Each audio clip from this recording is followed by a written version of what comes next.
Want to welcome you this evening, our friends from Jackson County who drove up either last night or today in all the snow and ice. It wasn't too bad. From what I understand, it was a lot worse earlier this week. So welcome from Jackson County. At this time, I want to remind you to silence your cell phones, please. This board meeting will be live streamed. We are located at the Mississippi Board of Education. This is January 18th, 2024. It's 10 o'clock a.m. We're in the fourth floor boardroom of the Central High School building, location of the Mississippi Department of Education, and it's 359 Northwest Street, Jackson, Mississippi.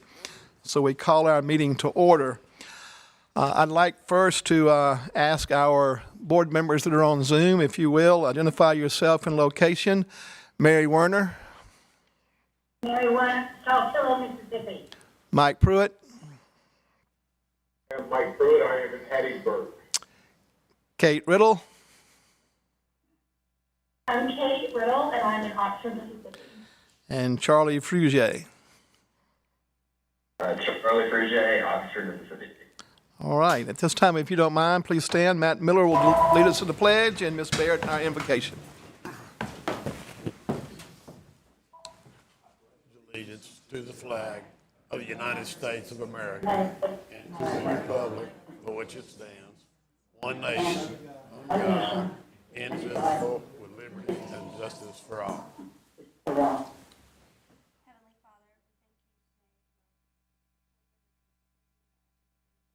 we ask for your guidance in the decisions that we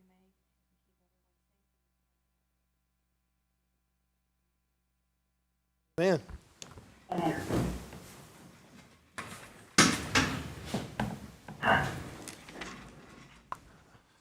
Thanks to the work of our staff, we have the minutes from the December 21st board meeting. I'd like to take a motion to approve those minutes. So moved. Mr. McGehee on the motion and Mary Werner on the second. Any discussion? Aye.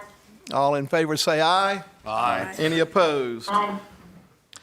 You also have the agenda in front of you for today's meeting. Is there anything that you'd like to add or delete or change on that piece? If not, I'll take a motion to approve the agenda for today. Move. Mr. Jacobs on the motion. Second. Mr. Miller on the second. All in favor say aye. Aye. Any opposed? Aye.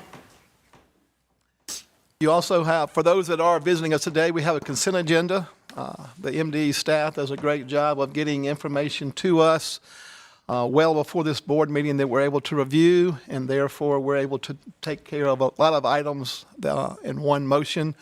So to make this meeting go a little shorter than it probably could at the end of the day, but also just to get some information out to us earlier for a very thorough review. So we appreciate that work. You have the consent agenda in front of you. Are there any items that need to be pulled or any questions? If not, I will take a motion to approve the consent agenda. So moved. Ms. Barrett on the motion. Second. Mr. McGehee on the, or Dr. McGehee on the second. All in favor say aye. Aye. Any opposed? It passes.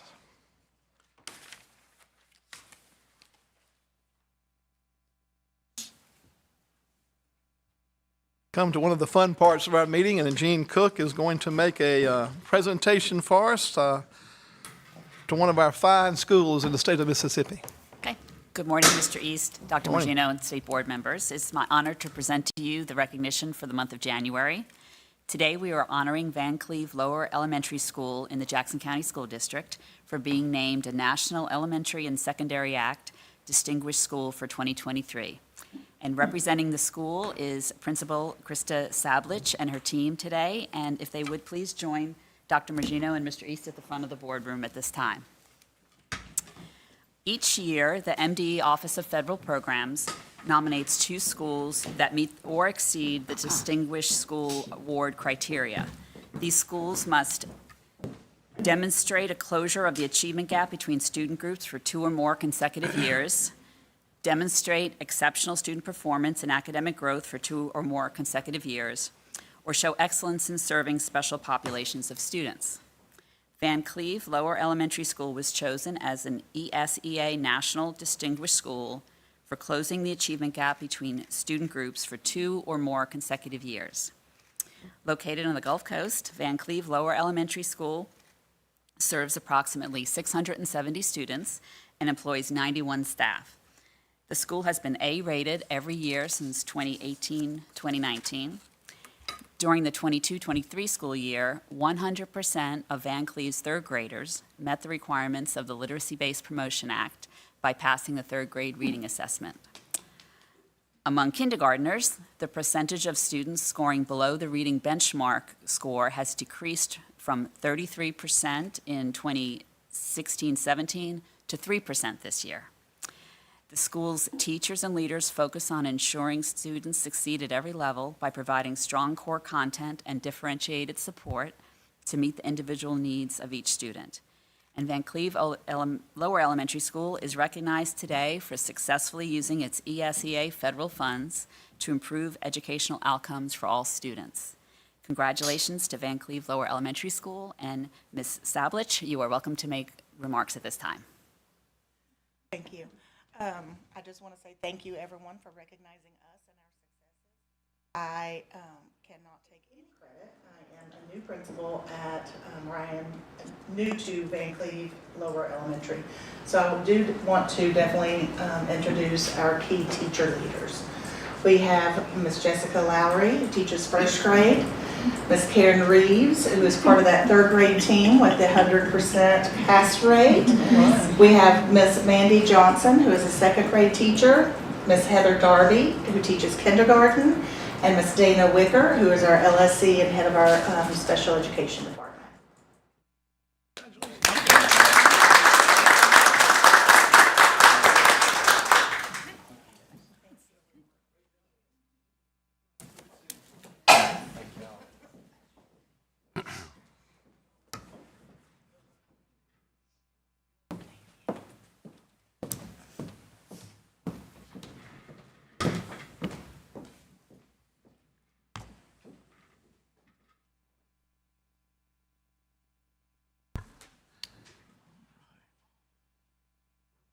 Don't feel like you have to stay. If you want to get that drive back to the coast, that's up to y'all. We totally understand. At this time, we'll ask Dr. Ray Margino to give the superintendent's report. Sure. The legislative session, of course, is underway, and Holly's been at the Capitol quite often, just working with our lawmakers to advance the State Board and MD's legislative priorities. Also, Mr. Jacobs invited myself and Dr. Evans over to the MEC Board of Directors meeting. We had a good time visiting with them and sharing some of the things going on across our state. Then, in some really good news, Mississippi had 3 Milken Award winners this year, which is considered like the Oscars of education, and that was pretty amazing. In talking with the Milken Foundation, most states, we normally only have 1 winner a year, and Mississippi was one of the very few states that actually had 3 this year. So we had Jennifer Height from Pearl Upper Elementary, is a 5th grade science teacher who is one of our Milken Award winners. Kristen Long, a 5th grade math and science teacher from Neshoba Central Elementary, and then Anna Catherine Davis, a math teacher at Houston High School, were our 3 Milken Award winners this year. Also, you have in front of you the superintendent's annual report has been released, so you have that in front of you. And I really want to thank Jeremy Cole was our lead designer on this, and Shandaria Miner was our lead editor, and of course that all comes out of Gene Cook's office, and all the staff that contributed to this. This year we also sent it to each of our superintendents, and I've already had quite a few calls from folks really appreciated receiving this and seeing all the good things going on. Also, our legislators, we had this waiting on them as well when they come back, just to keep everybody informed of the great things happening across our state. Let's see.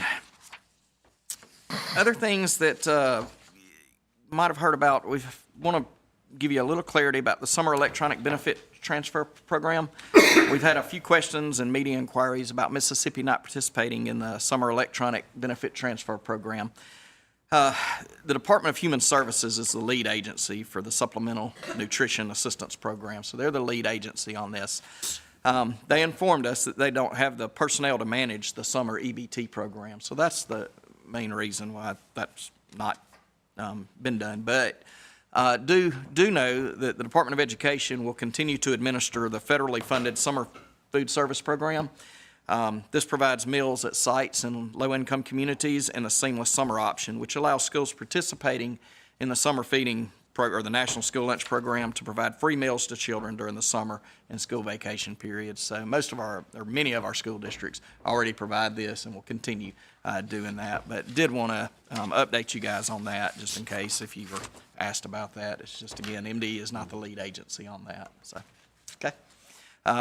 Otherwise, weather has been quite fun this week. We've had, of course, we utilized our telework option earlier this week, and then we have, of course, many districts in our northern part of the state are still closed today, but most of your areas here in the metro area, they've gone back to school. But it has been a trying week. We had a little bit of damage last night at our school for deaf and blind. Had a little bit of a sprinkler head bust, so we had a little water damage there, but we're working on that, late last night and continue to work on that today. But otherwise, we've so far so good here. Water pressure has been okay, and all is well. So we're excited to kind of get everybody back together again. But definitely been fun this week across the state.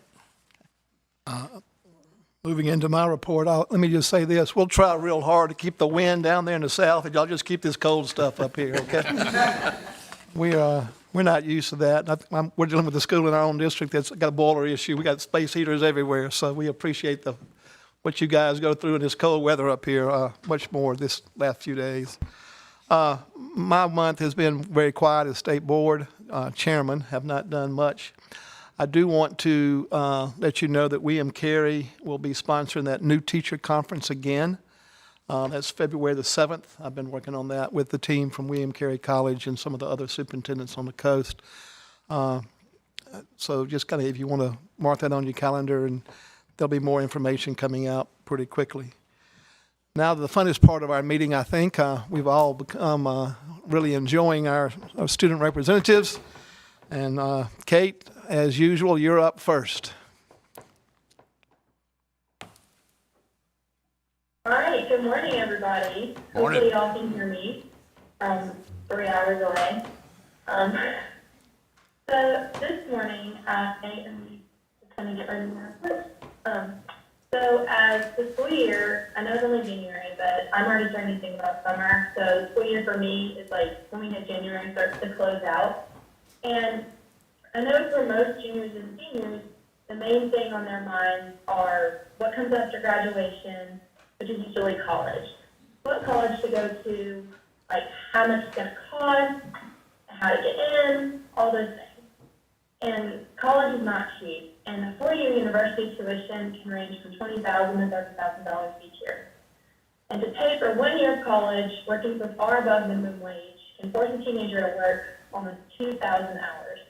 And that's a little over 83 straight days of working. However, there is a light at the end of the tunnel for most rising college freshmen, and that's scholarships. 4 out of 5 colleges offer scholarships based on standardized test scores, which of course can reduce yearly costs for students immensely. So how can high schools across Mississippi help their students get to college easily and in the most cost-effective way? Seems to me the answer is pretty clear: provide testing opportunities for those students and give them as many opportunities as possible. Once yearly ACT testing for sophomores and juniors is just not enough chances.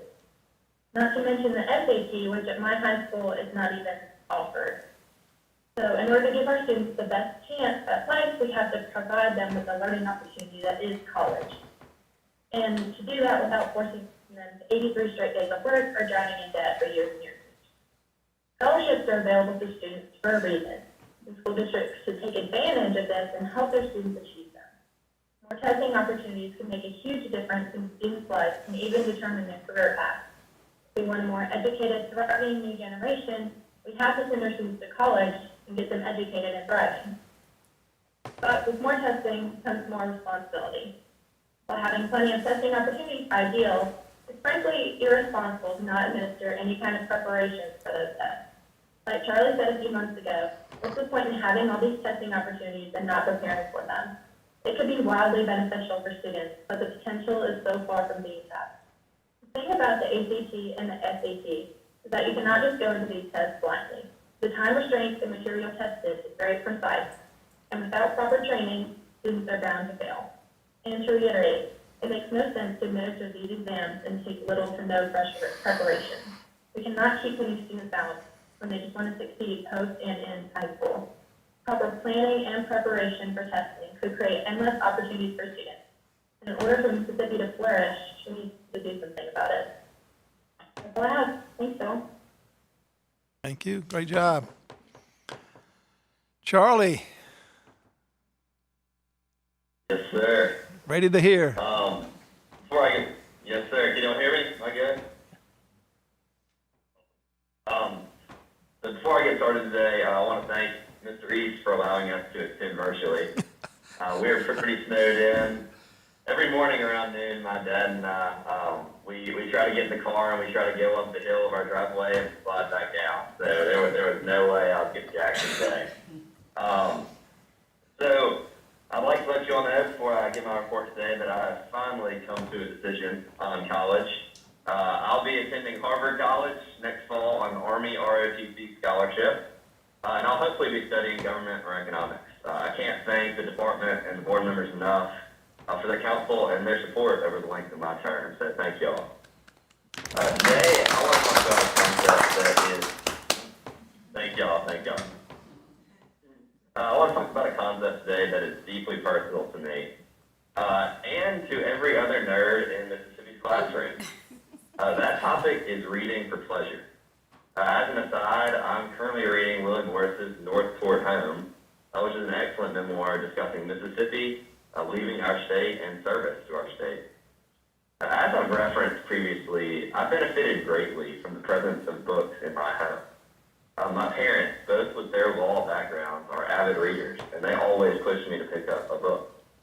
Along with two older siblings and the Dolly Parton Imagination Library, I was destined to become a bookworm. Now I always carry a book in my backpack, and I've recently focused on reading classics and becoming well-read. Many of my friends, however, scoff whenever I discuss my love of reading or pick up a book during class breaks. They're far more likely to wind down at night with a Netflix show or pass time in class on Instagram than to pick up a fun book. With this being said, I want to shift my focus towards an appreciation of our greatest literacy supporters, English teachers and librarians. My love of literature intensified in middle school as a result of advanced English courses and English teachers.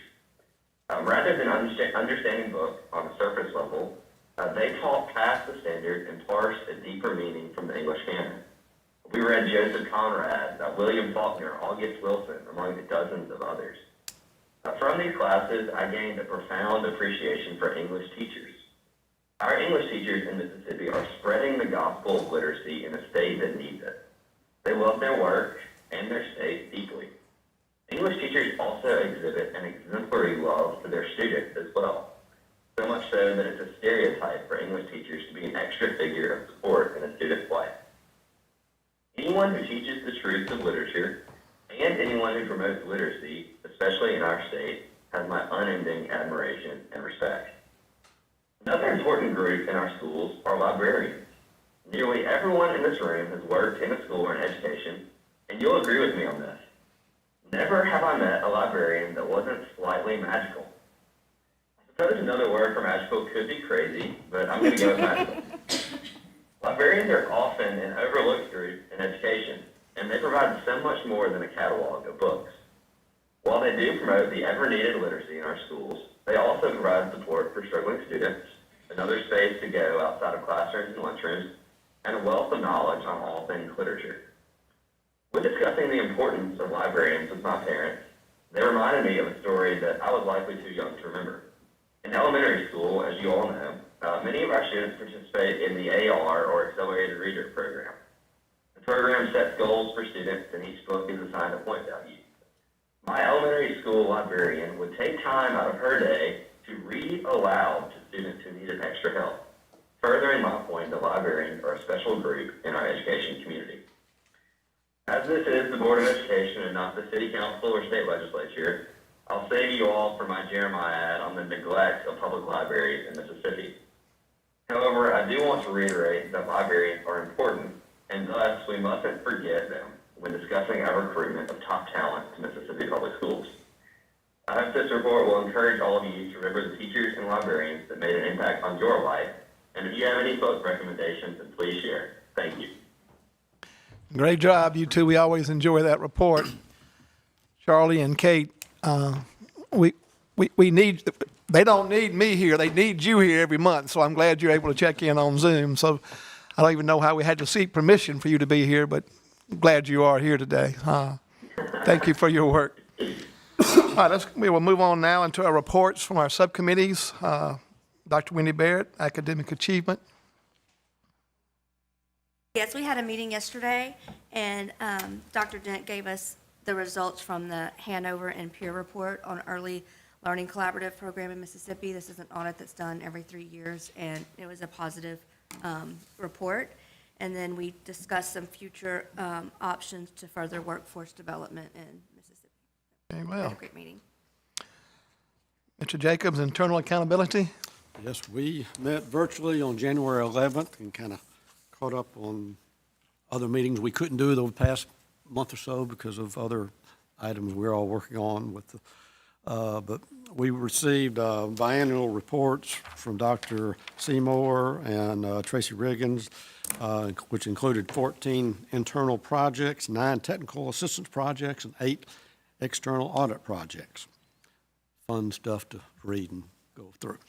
We continue our discussion on the need to build capacity for the Bureau of Internal Audit and Program Evaluation following the loss of the PINs over the last few years, which has limited number of projects that the bureaus can complete, can audit and do with. Donna Hales discussed the 24-26 board student representative recruitment process and the timeline that began December 7th, which with the release of applications that are due on the January 26th. We did approve appointments of the ad hoc steering committee, which Matt Miller is going to be the subcommittee member. Lamel Eubanks, Chris Norwood, Dana Seymour, and Courtney Van Cleve will also be on that. In March, the steering committee will review all the applications and rate each one, selecting the top 10 finalists. Then the internal audit subcommittee will interview those in May, I think, 1st of May. So. All right, very good. Have we ever, as a student rep, been able to be on that committee in the future, or is this something, in the past, or is this something we're starting this year? Sonia, you know the answer to that? This is the first time that they've sat. I think that's a great idea to have that peer sitting across the table. Don't know who came up with it, but good job on that one right there. So I think Kate will be serving on that committee as well. I think it'll be very good. Good. Glad you asked to do that, Kate. But I got to approve that one too, so no, I'm just kidding. Let's move on with our agenda. The first item on our agenda is the progress on the Mississippi State Board of Education strategic plan. Dr. Margino. Okay, we'll get Tamala to share screen here, and we'll go through this. I'm going to apologize. There's quite a few slides, so but we'll try to move through this as quickly as we can and go through. There's so many good things, and let's see if I can get this to actually forward. Tamala.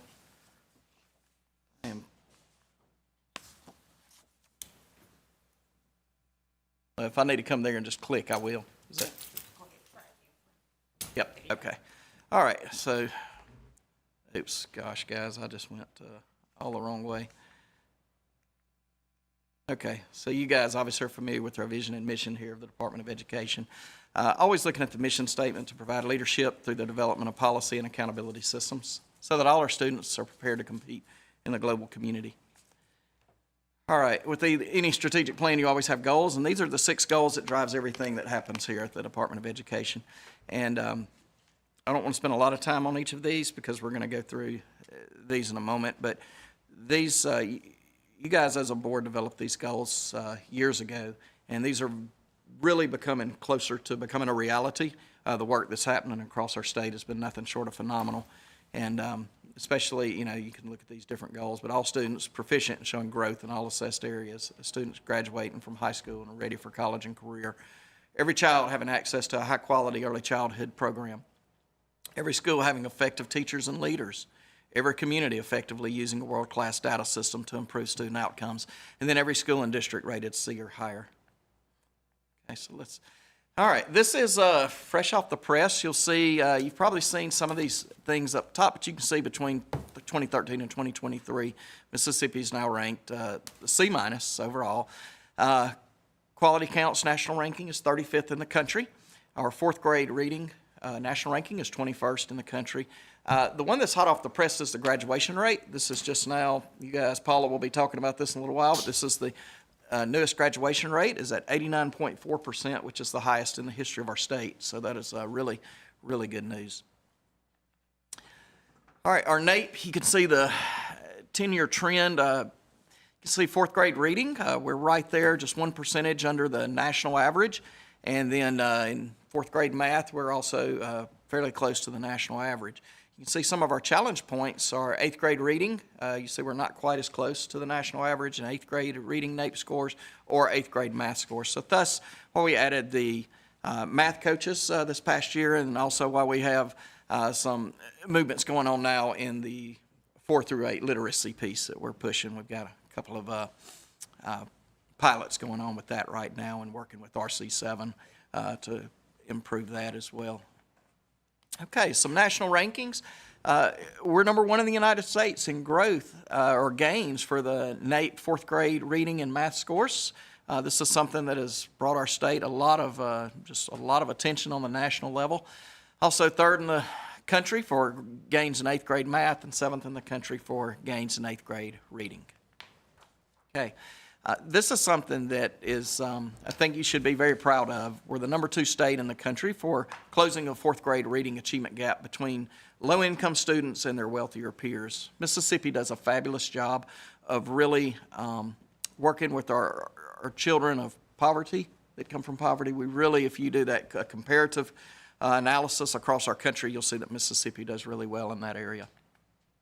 Okay, ESSER investments. You guys know we have had the influx of the federal dollars during COVID.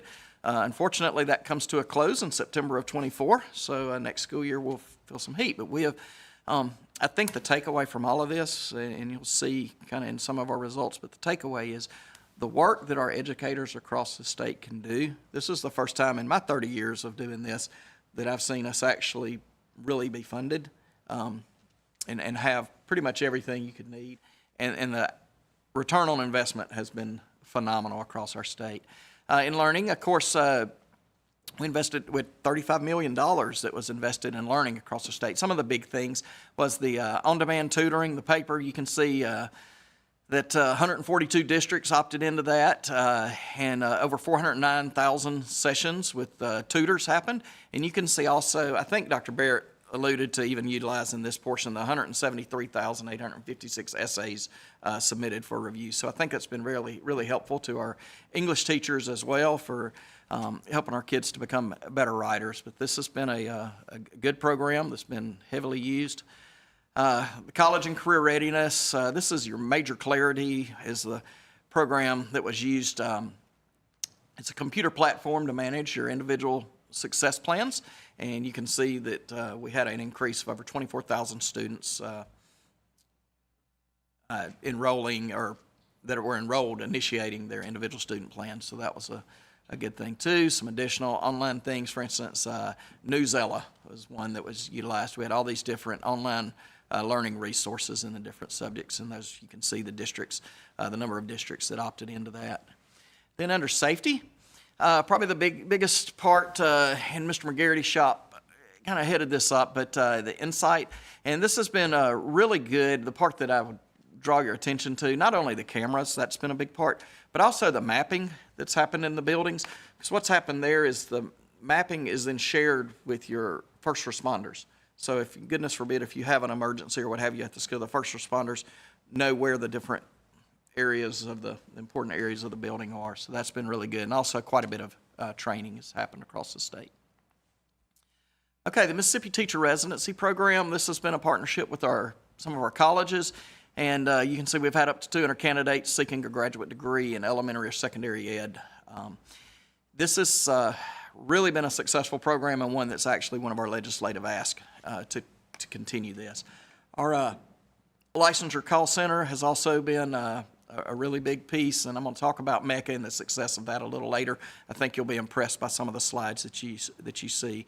But I know you guys as board members, and I know legislators, and everybody has fussed about over the years how long it takes to get a license and all that, and I'm going to show you what the impact of this has had for us. Telehealth, of course, we had 73 districts opt in where they have telehealth. This is a partnership with UMMC. For urgent care and behavioral health services. And then MSIS 2.0, I know everyone has been paying attention to that. This will go live in July. We'll kick off with that, but we actually have trainings coming up this month, again with our districts, and this has been a huge undertaking by Mr. Craman and his team in OTSS. Okay, some key actions. All right, for Goal 1, all students proficient in showing growth in all assessed areas. Okay, of course, literacy, one thing I'll just point out, I'm not going to read every one of these things to you, or you'll really probably be mad at me. So one thing I do want to point out, the 54th Annual Mississippi Literacy Conference, we just had that, I believe it was last month. We had over 700 educators there, so it was the largest conference they've had yet, but basically the amount of trainings that has happened across literacy has just been a high point for us. And then also this Literacy Leadership Network is to support the school and district leaders across the state in literacy. Okay, you can see in intervention services, they developed a new guidance document and frequently asked questions just to provide guidance, updated guidance to administrators and teachers. And then in special education, they developed a roadmap for all things assessment. And then also you can see quite a bit of technical assistance sessions and professional developments for our educators across the state. And then that bottom one is really impressed with Dr. Borkin and them doing that. We've had so many new special education directors across our state and a growth in special education as well that they began a weekly virtual hours where basically each week they have a set time where they'll do virtual office hours to answer questions that new special education directors may have, or veteran special education directors may have. But right there, just a time for them to kind of have that community time to share and learn from one another, and then also for the State Department to be able to answer questions and provide guidance. Okay, you can see the instructional coach piece. This has grown tremendously. You can see it when it began in 2013 and 14. We had 29 literacy coaches. You can see now we're up to 122 coaches, and you can see how they're broken down across the different areas there. Okay, this is really exciting as far as increasing the percentage of students who pass the third grade reading assessment at the first administration. This outcome, we had our highest initial pass rate since we've been having the third grade reading assessment, or third grade gate as it's often known. You can see 76.3% was the first time pass rate this year, which was the highest since we've had this. All right, this one I really want you to look at, and I think you should leave out of here feeling very proud of what Mississippi has done. Our educators have been phenomenal. Our kids have been phenomenal. Everybody working together across our state has been phenomenal here. I want you to take a look at 2019. It's in the gold on the left side, and you can see in Proficient and Advanced. All right, you see the COVID year, no tests were given. We came back after COVID, and you can see it put us back to almost to 2016 proficiency rates, okay? Mississippi has recovered from the pandemic faster than any state in the country that I've seen. We are one of the few, and I don't know yet, there may be some others out there, but in August when we had received some data, we were the only state at that point in the country that had higher achievement than we did pre-pandemic in both ELA and mathematics, which is a testament to the work of folks in our department, to our administrators across the state, our teachers across the state, our students across the state, just everybody really digging in. And I think a lot of this goes back to most of our school districts across the state really were out during COVID for that little bit from March to summertime, and then we came back in August, and most of our schools went back to school in session. And that wasn't the case all across the country. And for that reason, I think our kids truly are better off now and are achieving at a higher level. So this has been, I think, a shining point for Mississippi, and one that we should all be really proud of. You can see we have the highest proficiency rates in our state's history since we've had the MAP assessment. So you can see that has gone up, and we have definitely recovered. And so just so proud of our educators across our state and the work that's happened. Okay, another pre- and post-pandemic change, you can see from 2018-19, the proficiency rate on the far left, and then you can see this past year's proficiency rate, proficient and advanced percentages. And you can see it's up everywhere except sixth grade mathematics is the only area that you did not see an increase from the pre-pandemic to now. So pretty impressive slide, and just again, a compliment to the work that our educators across our state are doing. Okay, outcome 4, increasing the percentage of students demonstrating growth on statewide assessments in each subgroup. You can see ELA growth increased from 62 to 64%. Math increased from 72 to 75% in growth. And then you can see the students with disabilities had the greatest increase in math growth at 5.6%. So that, again, is a positive. Okay, every student's graduating from high school and ready for college and career.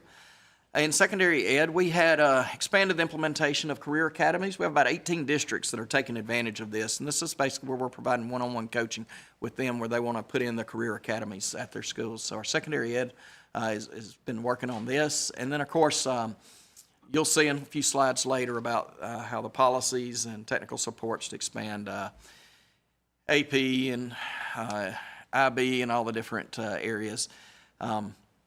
You'll see some slides on that where that's continued to improve. In CTE, they've done a lot of work. We have 43 different industry credentials from the 8 national career clusters that are available to our students, and we've revised and tried to make it a little more user-friendly for just the local level implementation of your, when you have your, basically, your real-world internships, just your time there together. So we've really tried to make that simplified. Our districts across the state have really done a good job in embracing this and really doing this. Glennsden and Gulfport, I know, is one that does quite a bit with that. We have pockets that really take this to the next level. You can talk about Pascagoula down on the coast. They do a tremendous job there as well. You take Lauderdale County has been really good. And then across our state, there's areas that have really jumped onto this, and so we'll see this continue to grow.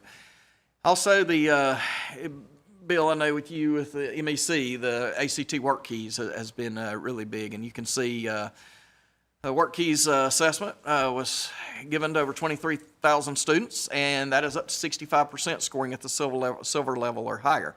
Okay, the importance of scoring silver or higher is if you like to go to work at Nissan, to go to work at Ingalls Shipbuilding, to go to work at Amazon, or these different places, they want you to have a silver or better on the Work Key. So this is a great thing for our kids, and they're continuing to do well.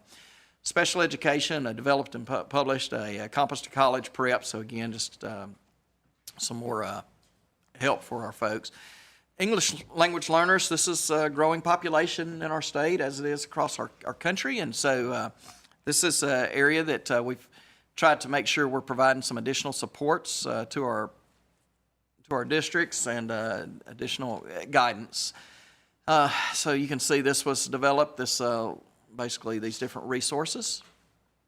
And then our grad rate, and you can see that it just continues to kind of go up there. So we're really excited at the 89.4%. We don't have the latest national average, but you can see the last time they had the national average at COVID the national average was at 86%.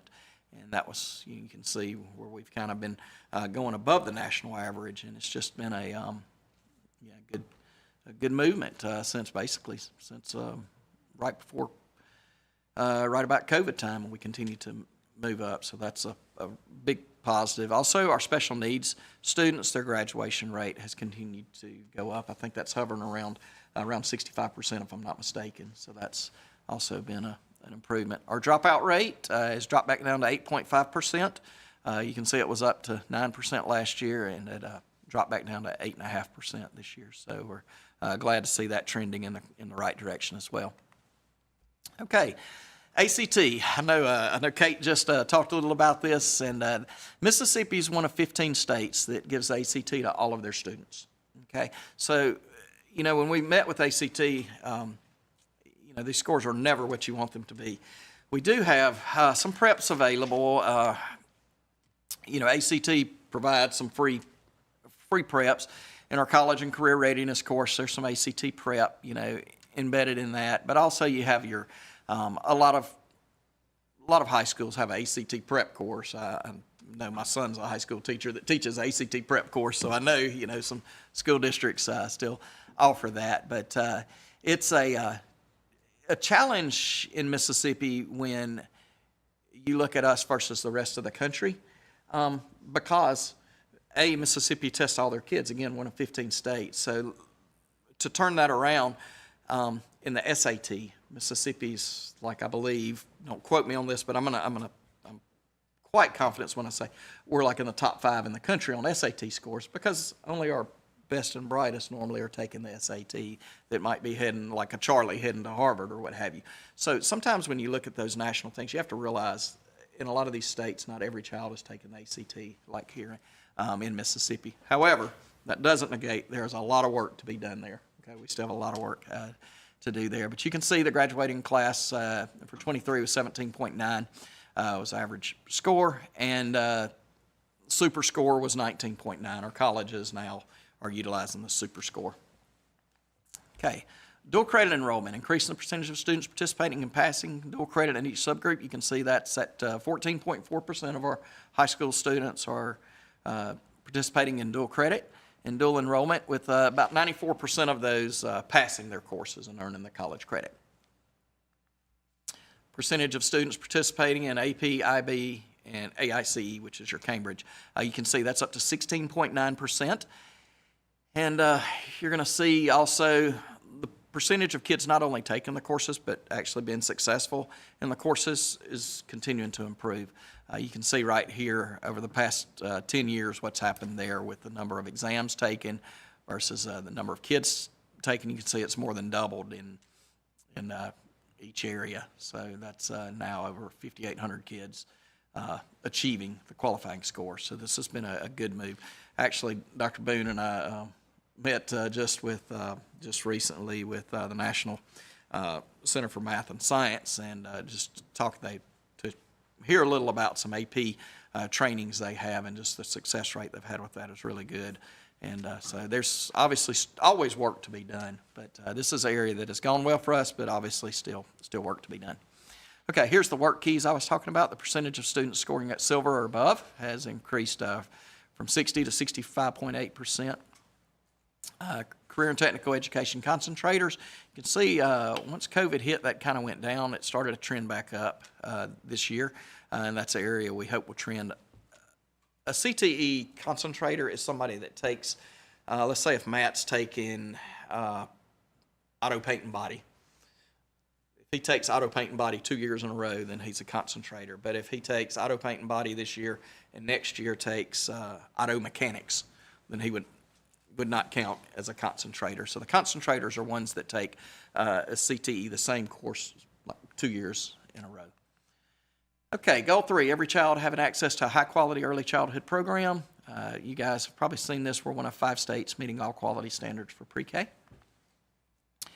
Okay, that access, obviously, our state, and I have to give kudos to our state leadership and our legislators. They allocated an additional $20 million this year for pre-K, and so we have the state invested pre-K classrooms now as well. So we're providing coaching and professional development support to all these different groups. They had the Early Childhood Summer Conference this year and had a very large attendance with over 600 in attendance. And you can see they also launched the Mississippi Leading Innovative Teaching and Learning Environments. And this is, again, Dr. Dent does a fabulous job in this area, but this is to basically help the leaders of the pre-K programs. Think about of all the kindergarten schools where we're putting pre-K in that they may not have had that background in pre-K per se. They may have had it in grades 1 and 2 or kindergartens 1 and 2. So just to kind of make sure everybody stays up to date on that. Okay, you can see about 65% of our kids are basically scoring kindergarten ready when they leave the early learning collaboratives. Okay, and then the kindergarten readiness and growth kind of took a little beating with COVID, and then you can see it's rebounding again. You can see they came in 21, 22, and what they finished at 57%, and then you can see this past year coming in at 34% ready and ending with 61% meeting their growth goals. This is your percentage of children with disabilities in general education in the early childhood programs. This is your, a lot of times when you're trying to do your child find for your early kids, like ages 2, 3, 4, and you can see COVID had an impact on that, but you can see that's trending in the right direction. This is trying to make sure they get in, decreasing the percentage that are in self-contained special education early childhood classrooms and more mainstreaming them. Okay, you can see this outcome is increasing the percentage of 4-year-olds enrolled in the publicly funded pre-K. Again, as I alluded a minute ago, the legislature really stepped up this past year with that. So you can see that's up to 58%. So that's, and y'all can see from 2015 how that has grown by 20% now. Here's all the different pre-K programs across the state. You can see, again, the 20 state-invested ones and then our 37 early learning collaboratives. All right, every school having effective teachers and leaders is goal 4. MECA, I talked about a few minutes ago. That launched, that was really able to launch with the ESSER funds, and the average licensure application processing now is 1.4 days. Ronnie, you've probably older than me, but you and Glenn can remember that used to take about 6 weeks. Absolutely. Or longer to get your license. Now it's like 1.4 days. Let me interject if I may. I just renewed mine for 5 more years. About 4 minutes plugging it in, and 10 seconds it was approved. That's much quicker than 1.4 days, too. It's, I guess the old folks in the state, you know, they already know it's like, literally 10 seconds flat, approved, so it's pretty cool. It's been a success. And this is one of those return on investments, you say, really, where we were able to increase in there in the licensure center. And Dr. Murphy and his team have done a fabulous job. But you went from like 4 people in there to 15. So you have enough resources in there, and it really has. They have knowledge, right? They're able to talk you through it when you call. That's important. Yeah, it's really been good. And you can see the call center phone call time. It used to be you had been on hold for quite a while. And that's, again, having enough people there is just really, really helped. So. You can see under the key actions, this has been a good thing this year. You can see the special education endorsement license. We issued almost double the amount of licenses in special education endorsements. Also, the renewals were up. And you can see in the critical shortage areas, it was up from 1754 to 3449. So this is a good sign. We still have a shortage, but at least it's trending in the right direction. I talked about the Elevate Teachers Conference. We relaunched that in July of this year, and Dr.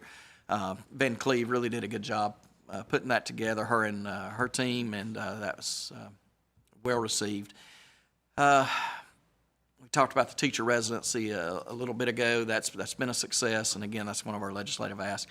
And then professional development that's being offered. We utilize our regional service agencies quite a bit for these. Okay. For leader support, this year we developed and provided 6 regional accreditation trainings to around 500 district and school administrator attendees, and then published the Inclusive Leadership Guide for school leaders to support general and special education teachers in serving students with disabilities. Okay, you can see some of the different outcomes. And you have your backup in on this. I won't go through each of these too much, because some of it, the outcome you can see in licensure has been because of COVID. They didn't have to pass the praxis test during that; those were waived. But you can see most things are trending in the right direction. We do have some areas though that I challenges where, like for instance, outcome 3, increasing the percentage of licensed diverse teachers and leaders, went from, that had been trending in the right direction. You can see that dropped from 33 to 31.9% there. Okay. Goal 5, every community effectively using a world-class data system to improve student outcomes. This is going to be your MSIS modernization. We have an archaic system, MSIS 1.0, that we've had forever. Quite a bit has been put into MSIS 2.0, and so this is our modernization, and that is really growing. It's going to be very user-friendly, and Mr. Cramen and his team have worked tirelessly on this, and we're excited about the trainings coming up in this area, and then for the impact this can have. Where it's basically, Glenn, it's going to be where you have instant data rather than the monthly uploads that we currently have. And then you can see the training's already started on that. Their primary staff already have access to their initial data, and we'll continue with trainings. Okay. Here's just more of your outcomes that you can see. And then in data privacy, security, and systems, again, this is in our OTSS shop. Mr. Cramen and his team have worked with the Department of Homeland Security. Also, we've worked with them to increase our number of cybersecurity audits. And you can see the positive of that is 76% fewer high-risk vulnerabilities, 83% fewer medium risk, and 48% fewer low risk. So our districts are paying attention to this. Unfortunately, cybersecurity has become a real issue across this country and in education. I really hope, we've met with some of our legislative leadership and our Department of Homeland Security. I don't care who gets credit, who does whatever with it, but I think there's really some room for Mississippi as a whole, for all of our agencies to really have some layers of help there, because you guys know as well as I do, we have some school districts that are really high-tech and have quite a bit of folks in cybersecurity, and then you have others that may not be able to find hardly anyone in cybersecurity. So that's an area that we hope that we can really grow to help our districts. Okay, goal 6, every school and district is rated C or higher. This is really, really getting close to happening. We have continued to provide, we've obviously met with our 3 F districts this year that we have, and we are working with them. We also the system of support that MDE gives, it's not just curriculum that goes to work with them, it's everybody. When we go to visit them, it's also accreditation goes to work with them. It's also finance goes to work with them.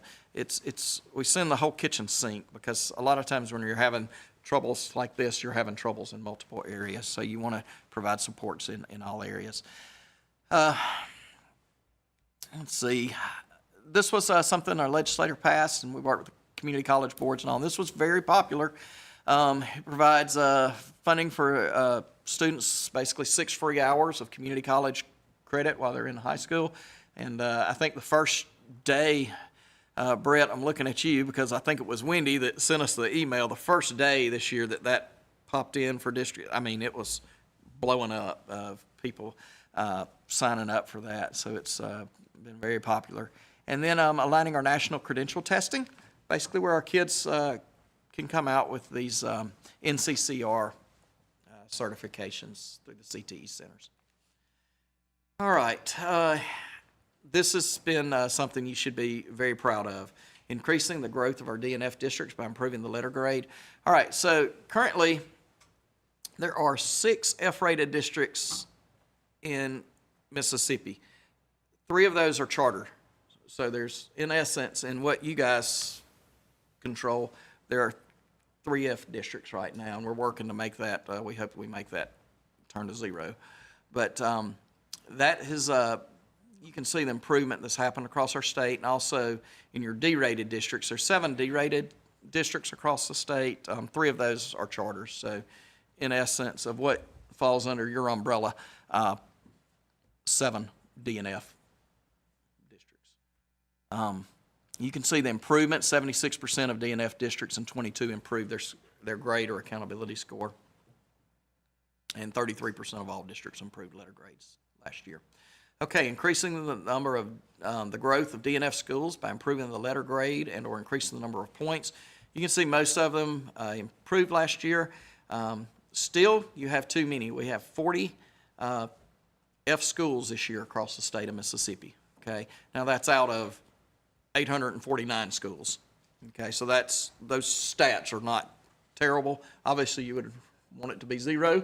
You don't want any failing schools, but improvement has definitely been happening across our state. And again, a shout out to our folks that just support them and our just the work of our teachers and leaders and students across the state.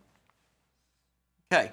Increasing the growth of schools and districts and district of transformation by improving the letter grade. You can see Tunica will be ready. They requested to stay under state until they hire their superintendent, but we know Dr. Pulley has done a fabulous job there, so they're actually a B again this year. Noxubee County, you can see Dr. Cole's done a tremendous job there. You can see when he got there, obviously it was a F, and then went to a D, and now to a C, so great improvements there. You can see Holmes County went from a F to a C for 2 years in a row, so Dr. Wilson's doing well there. And then the Achievement School District, we have Humphreys County and Yazoo City. You can see Humphreys improved to a D. Yazoo City went to an F, but it was still an F, but I do want to point out their points, they went from 423 to 463, and I have no doubt that Dr. Watkins will have them improve, and they're on track to do better this year when we've met with them. Okay. This is one thing. You can see the schools and districts. We have in 2016, 62% of our schools were A, B, or C. Now 87% are A, B, or C.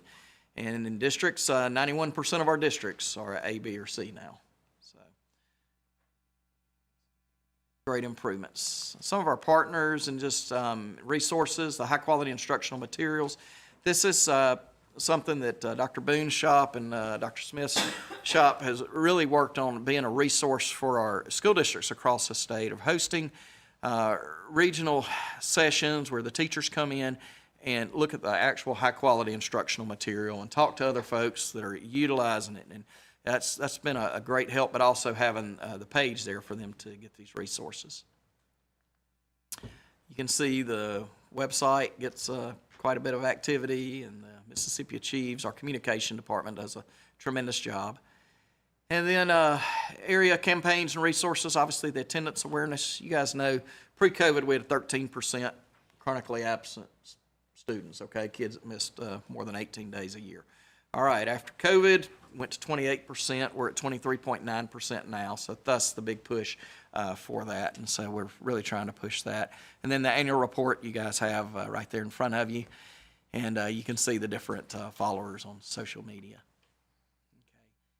Okay. Again, media communications, just the work that our educators across our state has done has brought a lot of attention to our state in a positive way. And you can see from local, state, national, even international, we've had folks here to look at what's happening in Mississippi. Okay, some of our national partners you can see there. And then some of our state partners you can see here. Basically, it takes, as you guys know, it takes everybody working together to truly move anything forward. And that's something that Mississippi has done well in over the years. Okay, 29 different states and jurisdictions have contacted Mississippi for literacy policy guidance and support. And so you can see there. And again, something I think each of you should be very proud of.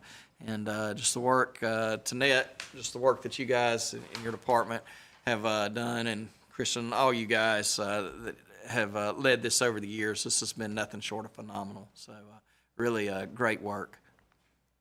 Okay, so I talked about as fast as I can, and that's your strategic plan report. So subject to your questions, again, you guys have all the backup stuff right there with you, but that's what's going on.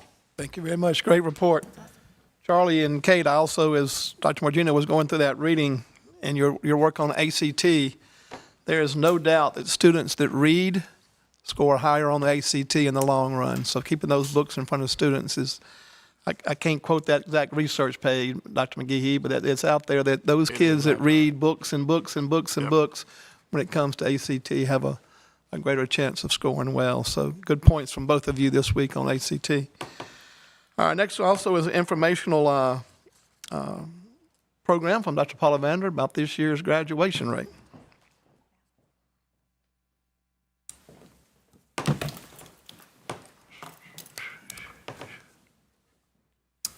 Good morning. We worked really hard to keep this presentation under 70 slides, so you do have in your backup material the detail backup for the graduation rates for all districts and all schools in the state.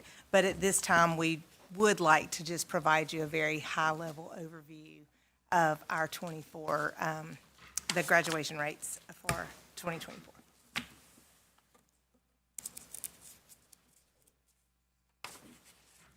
Okay, I think she's passing it to me. Yes, yes, and right. and we are bypassing our vision and mission and our goal slides since we had the very. Okay, it does not feel like it's been a year since I've given this report. It's gone by fast. But this report will seem familiar to you if you saw the report last year. We report graduation rates. They're due to the feds usually the end of January, 1st of February, so that's the timing why we do this at this point. But we calculate graduation rates in accordance with state law, which dictates that we use the federally defined four-year adjusted cohort graduation rate method. So this is students who've completed and graduated within 4 years of entering the ninth grade. And for this cohort, that would be the students that entered in 2019, 2020. So that's the first year of the pandemic. These are the final statuses that students can receive at the end of the cohort window. So a student can be a graduate. A graduate is a traditional graduate or a student receiving the state-defined alternate diploma for students with SCD, or significant cognitive disabilities. Students can have a status of completer, which would be someone who receives a certificate of attendance or GED from the district. They may be still enrolled, so they're still enrolled in the fifth year after the cohort window. Students can transfer out or into the cohort during the four-year window, and then other students would be those with dropout status. Just a quick note, we still have one more year of pandemic impact in our graduation rate calculations. There are some waivers to end-of-course assessments, graduation requirements that are still in the mix. So we continue to see increase in graduation rates. I caution that trend may not continue once this COVID impact has worked out. Okay, you've seen this slide already. This was in the report that the superintendent just gave. We get national cohort graduation rates usually in May of each year, so the next one will be coming out in May. And then this is Mississippi's dropout rate. We don't have a national dropout rate in this chart because they define dropout differently than we do in the state. This is our subgroup report. So you'll see subgroups, the graduation rates broken down by subgroup and dropout rate. Just a couple things to note. You'll see, well, I'll point those out in a follow-up slide. Comparison from last year to this year. And that's this one. So you'll note we have more green boxes this year, so better improved rates across our subgroups. Some exceptions, American Indian or Alaska Native, those are low in counts, so we'll see big swings in that subgroup from year to year. Economically disadvantaged down there, you'll see a change in the count from 2023 to 2024. We had some changes in, the state defines economically disadvantaged as those students receiving free or reduced lunch, and there were some pandemic era policies that increased the count of students that were included free and reduced lunch. So that's the reason for that change in count, and consequently probably the change that you see in the graduation dropout rates for that subgroup. Okay, as I mentioned earlier, there are several statuses that students can have. This kind of tallies up those percentages across those different final statuses, which would get you to the 100%. So when you see graduation rate and dropout rate reported, that won't add up to 100% because you have completion rate and still enrolled rate. And this is a chart just showing our trend for students with disabilities. So we continue to see increase in graduation rate for that subgroup. And then this table will show just a distribution of the range that the districts have graduation rates in. So 66 districts have a graduation rate of 90% or higher. And then this is the distribution rates, district dropout rates. So 35 districts have a dropout rate less than 5%.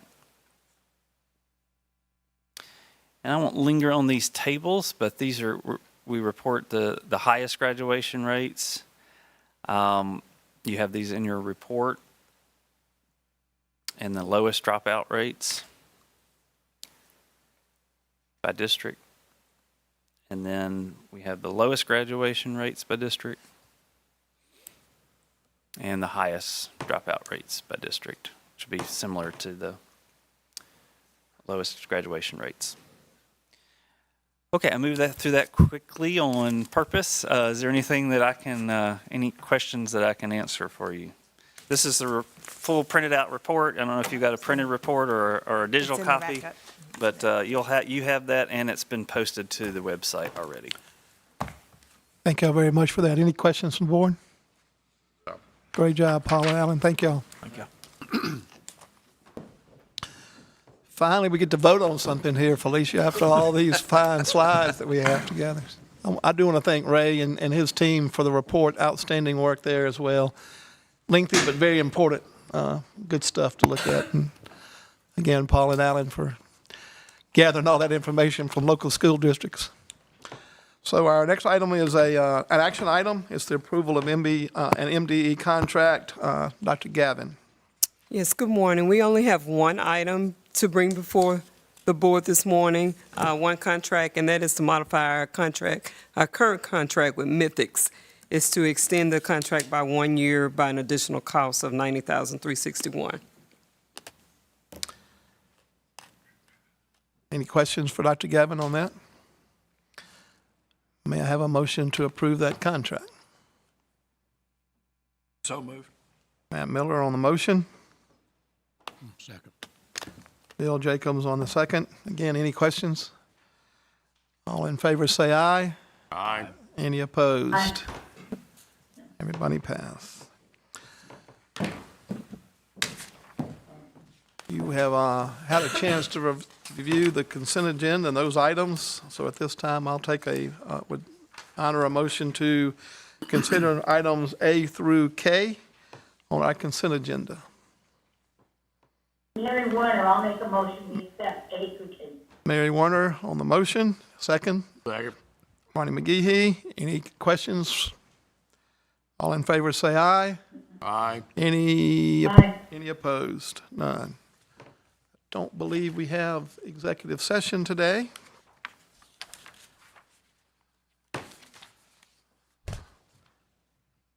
Before we close our meeting, we've asked that Dr. McGehee help out with the student selection for school board members, and also Kate Riddle will be there as well. They both have some good knowledge on what kids are and aren't in the world, so thank y'all very much for volunteering or asking to do that, Kate. I appreciate that work. Those will be, as Bill said, interviews in May and then brought to the school board for the June meeting. I look forward to that work. The February meeting will be held on February the 15th, 2024, here in Jackson at the Central High School building, 4th floor boardroom, starting at 10 o'clock a.m. Not knowing of any other information that needs to come before us today, may I have a motion to adjourn? We're going to let Mr. Pruitt do it. He's been quiet and hadn't had a chance. Mr. Pruitt, going to do the motion to adjourn today? Motion, Mr. Pruitt. Is there a second? Second. Mr. McGehee. All in favor, say aye. Aye. All opposed? All right, ayes have it. Thanks for a great meeting. Those of you that are traveling, please be careful finding your way back to your home.